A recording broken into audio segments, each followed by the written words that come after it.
जय जय रघुवीर समर्थ। सदा विषयो चिंतिता जीव झाला, अहं भाव अज्ञान जन्मासी आला।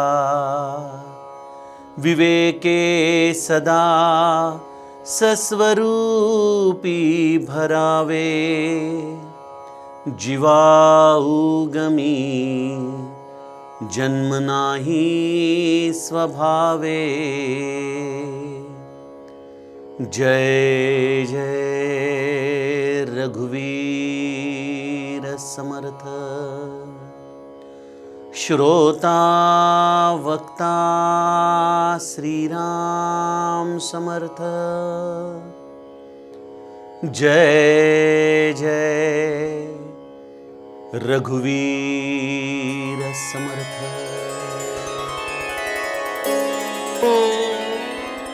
श्रीराम आपल्या सर्वांच्या हृदयस्थ वसणाऱ्या आत्मारामास साष्टांग प्रणिपात करून मनोबोध एक अंतरयात्रा हा श्री समर्थ रामदास स्वामी विरचित मनाच्या श्लोकांचा जो आपण अभ्यास करत आहोत। सज्जन हो, आज आपण त्यातील श्लोक क्रमांक 145 याचं चिंतन पाहणार आहोत। समर्थ माऊली आम्हाला या आत्मवस्तूचं चिंतन गेल्या काही श्लोकांमधून सांगत आहे। या आत्मवस्तूला मीपणाने कितीही पाहण्याचा प्रयत्न केला तरी देखील ती वस्तू काही केल्या आम्हाला प्राप्त होऊ शकत नाही। मग यासाठी समर्थांनी एक अत्यंत सुंदर मार्ग सांगितला की जाणत्याचे पाय धरावेत, ज्यांनी जाणता पाय त्याचे धरावे। अशा या जाणत्याचे पाय धरणं म्हणजे नेमकं काय, त्याची प्रक्रिया काय, हे समर्थांनी आपल्याला त्यातील पुढील 3 श्लोकांमध्ये सांगायला सुरुवात केली आहे। गेल्या श्लोकामध्ये समर्थांनी आपल्या मनाला प्रश्न विचारला की जगी पाहता साचते काय आहे, काय सत्य आहे रे मना।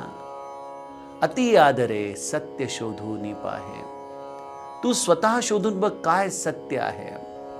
पुढे पाहता पाहता देव जोडे, भ्रमे भ्रांती अज्ञान हे सर्व मोडे। इथं समर्थांनी या मनाला एक ऊर्ध्व गती दिलेली आहे। पुढे पाहता पाहता देव जोडे। सज्जनो, या मनाला 2 गती असतात। एक आहे ती ऊर्ध्व गती, ज्याच्यासाठी संत हे निरंतर प्रयास करत राहतात। स्वतः त्या ऊर्ध्वमूल मधशाखम या बिंदूपर्यंत पोहोचल्यानंतरही आमच्यासारख्या सामान्य जीवांना त्या स्थानापर्यंत आणण्यासाठी संत अविरत प्रयत्नशील राहतात, कष्ट घेतात। परंतु जीवाची स्वाभाविक गती कशी आहे? ऊर्ध्व गती नाही तर अधोगतीकडे जाण्याचं त्याला एक स्वारस्य आहे। त्याला इच्छा आहे ऊर्ध्वगती प्राप्त करण्याची, पण त्याची आवड आहे अधोगतीकडे जाण्याची। ही मनाची जी 2 अंग आहेत, एक ऊर्ध्वमूलम आणि एक हे या विषयाच्याकडे धाव, या 2 बिंदूंच्या मध्ये आपलं मन हे अविरतपणे वाहत असतं बघा। जेव्हा एखादा सुंदर सत्संग ऐकतो तेव्हा स्वाभाविकपणे मनाला या ऊर्ध्वगतीची ओढ लागते, पण या सत्संगाचा परिणाम जास्त वेळ टिकत नाही, कारण आम्हाला स्वाभाविक आवड विषयाची आहे। बघा, आमच्या इकडे गोंदवल्याला उत्सवामध्ये मंडळी येतात, छान सात्विक भोजन सकाळ संध्याकाळ, गव्हाची खीर, मसाले भात वगैरे वगैरे सगळं काही महाराजांच्या प्रसादामध्ये अगदी तृप्त होणारं अन्न असतं। 4-5 दिवस जर तुम्ही तिथं राहिला तर बघतो मी बऱ्याचदा मंडळी बाहेर एखाद्या कॅन्टीनमध्ये भजी खाताना दिसतात। मी काही त्यांचा अवेअर करत नाही, पण मला यामधून एक गंमत जाणवते की मनुष्य हा स्वाभाविकपणे सात्विक गोष्टींमध्ये निरंतर रमू शकत नाही। त्याला विषयाची ओढ, विषयाची गोडी ही अधिक तीव्र असते, ही त्याला अधिक ओढणारी असते।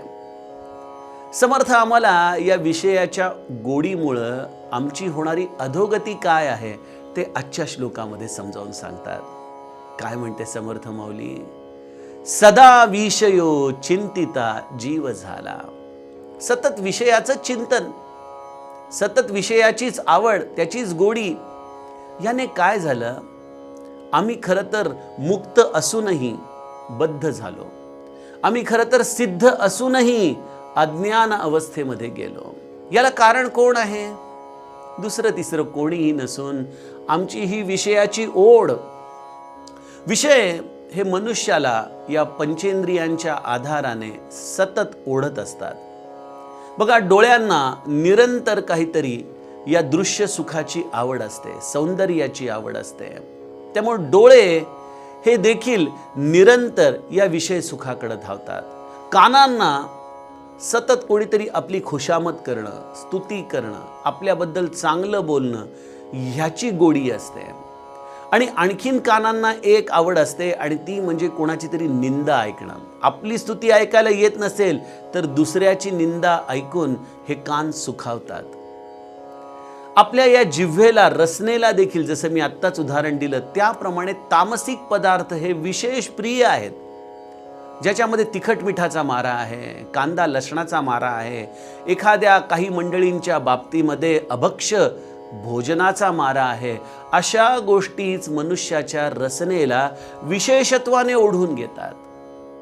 स्पर्शाची आणि आमच्या या घ्राणेंद्रियाची देखील अशीच अवस्था आहे की मनुष्याला स्पर्श देखील मखमल हवा, स्पर्श देखील सुखकर हवा. अगदी साधं उदाहरण म्हणजे आम्हाला आमच्या दररोजचा नित्य जो बिछाना आहे तो देखील जरी बदलला तरी आम्ही अनेकदा अस्वस्थ होतो. कारण आम्हाला या देहाला इतकी सुखाची ओढ आहे, इतकी विषयाची आवड आहे की आम्हाला या गोष्टींमध्ये झालेला बदल देखील सहन होत नाही. असे हे आमचे पंचेंद्रिय सतत विषयाचीच आमच्या समोर डिमांड करत असतात, मागणी करत असतात. आणि आम्ही देखील आपला विवेक गमावून या इंद्रियांना सतत ते विषय खायला घालत असतो. बघा, जसं आपल्याला डॉक्टर सांगतात ना की अहो काही तुम्ही पथ्य सांभाळा बरं. आपण म्हणावं काय होतं एकदा पथ्य मोडल्याने? काही होत नाही. बघा, छोटी छोटी गोष्ट, थेंबे थेंबे तळे साचे, जसं आपण एखाद्या चांगल्या गोष्टीच्या बाबतीत म्हणतो ना, तसं या विषयाचं देखील थोडासा थेंब सुरू होतो. आपल्याला वाटतं अरे थोडंसं याने काय होतंय. एखाद्या व्यसनाच्या बाबतीमध्ये देखील असंच असतं ना. मनुष्य म्हणतो अरे एकदा थोडंसं व्यसन केलं तर काय हरकत आहे. पण हे थोडं थोडं सुरू झालेलं व्यसन कधी एकदा आपल्या आयुष्याला व्यापून उरतं हे आम्हालाच कळत नाही. त्याप्रमाणे आमच्या या इंद्रियांना निरंतर विषयाचा केलेला पुरवठा. आजच्या काळामध्ये ज्या या नवीन माता आहेत ना, ज्यांना या मॉडर्न काळामध्ये मुलं झालेली आहेत, त्यांची एक खोड अशी असते की ते मुलांना रागवायचं नाही, मुलांना मारायचं नाही, अशा भूमिकेमध्ये असतात. मग मुलं काय करतात? हट्ट करून आईला वडिलांना अगदी जेरीला आणतात. आणि मग आई वडील देखील त्याने तोंडातून शब्द काढावा त्यासरशी त्याला जे हवंय ते पुरवायला तयार होतात. अगदी वयाच्या 10व्या वर्षीच मुलाच्या हातामध्ये ॲपलचा फोन येतो. आपण बघतो आजच्या काळामध्ये या श्रीमंत मुलांची नवीन मोठ्या मोठ्या गाड्या घेऊन रस्त्यावरती अत्यंत बेफाम वेगाने त्या गाड्या मारल्यामुळं कितीतरी लोकांचे होणारे अपघात आपण ऐकतो. हे सगळं काय आहे?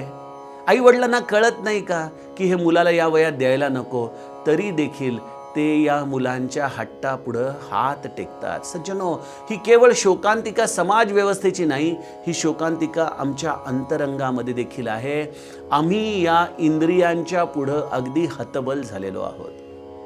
कारण हे इंद्रिय असा काही त्रास द्यायला लागतात की आम्ही त्यांच्या होणाऱ्या त्रासापेक्षा बाबा तुला जे हवंय ते तू घे, तुला त्याच्यामध्ये सुख वाटतंय ना ते तू घे, असं म्हणून आम्ही देखील त्या सुखाशी एकरूप होतो आणि या इंद्रियांना जे हवंय ते निरंतर विषयांचं सुख देत राहतो. पण याने काय होतं? सदा विषयो चिंतिता जीव झाला.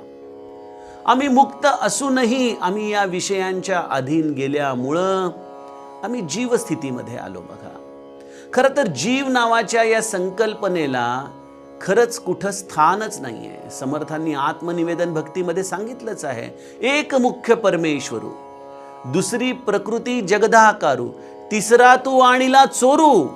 त्याला चोर म्हटलेलं आहे, मिथ्या म्हटलेलं आहे. मी जीव हा भ्रम द्वैत पसारा, हेच आमचं आपल्या सद्गुरूच्या दररोज आरतीमध्ये म्हणणं आहे. पण तरी देखील जीव या भ्रामक संकल्पनेला वास्तविकता येते.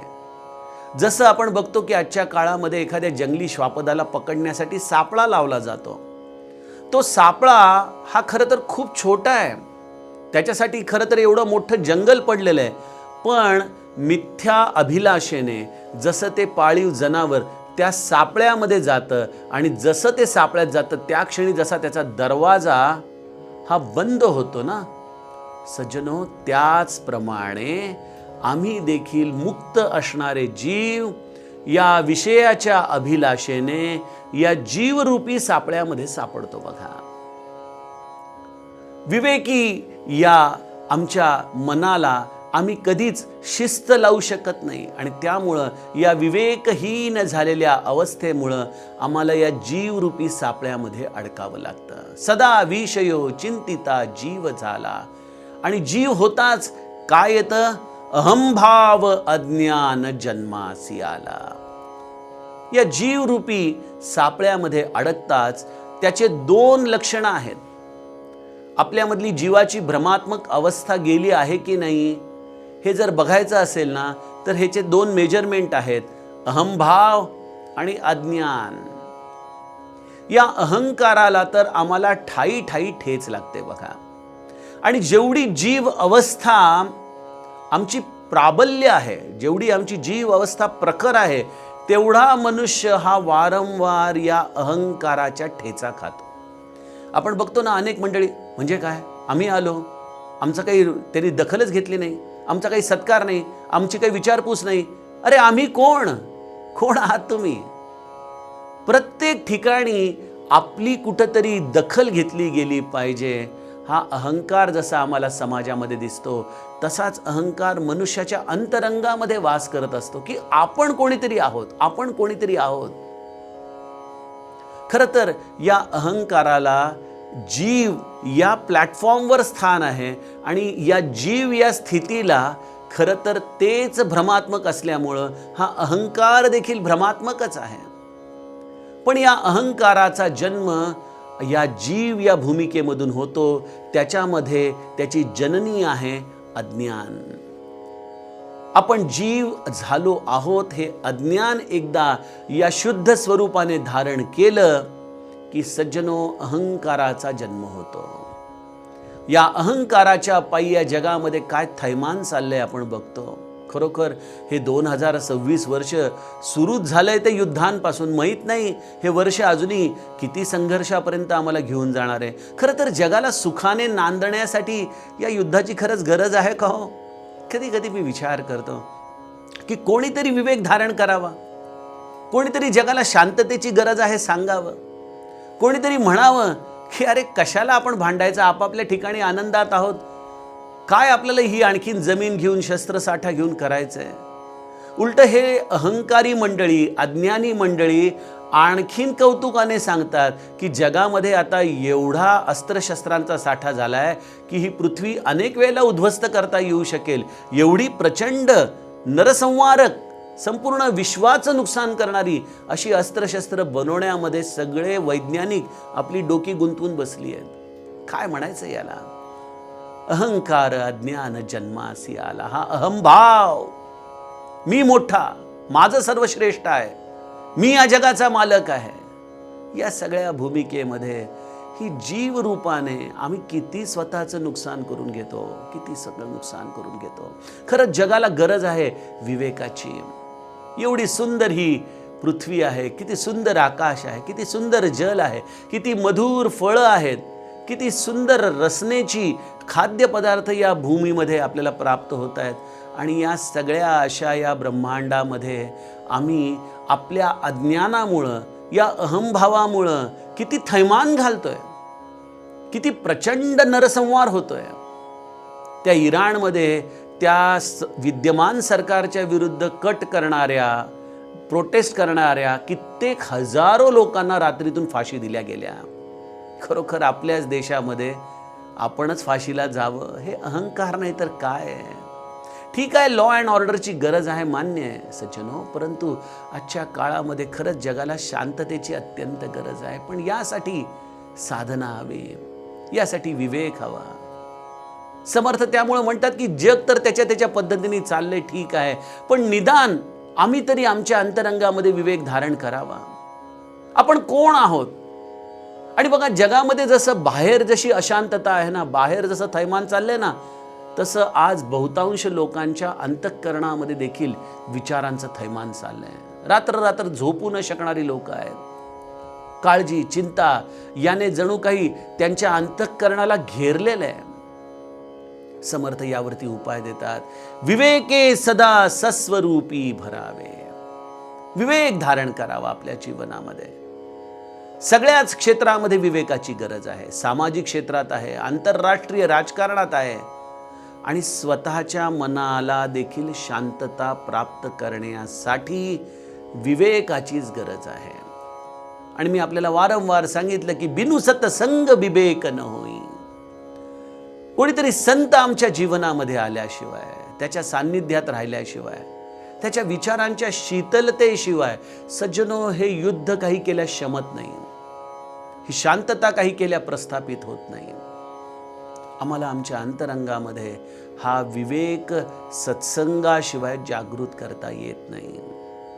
हा विवेक एकदा जागृत झाला की मनुष्य आपल्या जीवनाची खरी दिशा आणि दशा ठरवू शकतो. बघा, विषयाकडे धावणं फार सोपं आहे, खाली उतरणं अतिशय सोपं आहे, पण या ऊर्ध्व गतीला जाण्यासाठी या विवेकाचा प्रकाश हा आमच्या जीवनामध्ये अत्यावश्यक आहे. विवेके सदा सस्वरूपी भरावे. आम्हाला आमच्या जीवनात या परिस्थितीमधून वरती उचललं जाण्याची गरज आहे. आम्हाला आमच्याच अंतरंगामध्ये आपल्याच स्वरूपाचा शोध घेणं म्हणजे पुढे पाहता पाहता देव जोडे अशी अवस्था आहे. श्री महाराज याचं फार छान सोपं वाक्यामध्ये वर्णन करून सांगताना म्हणतात की ज्याला राम हवाय त्याने जगाकडं पाठ करावी. बघा, खरोखर जगाच्या गतीने चालाल, जगाच्या दिशेने चालाल तर रामापासून विन्मुख व्हाल. बघा, कारण हे जग सगळं या विषयाच्या ओढीकडं आहे.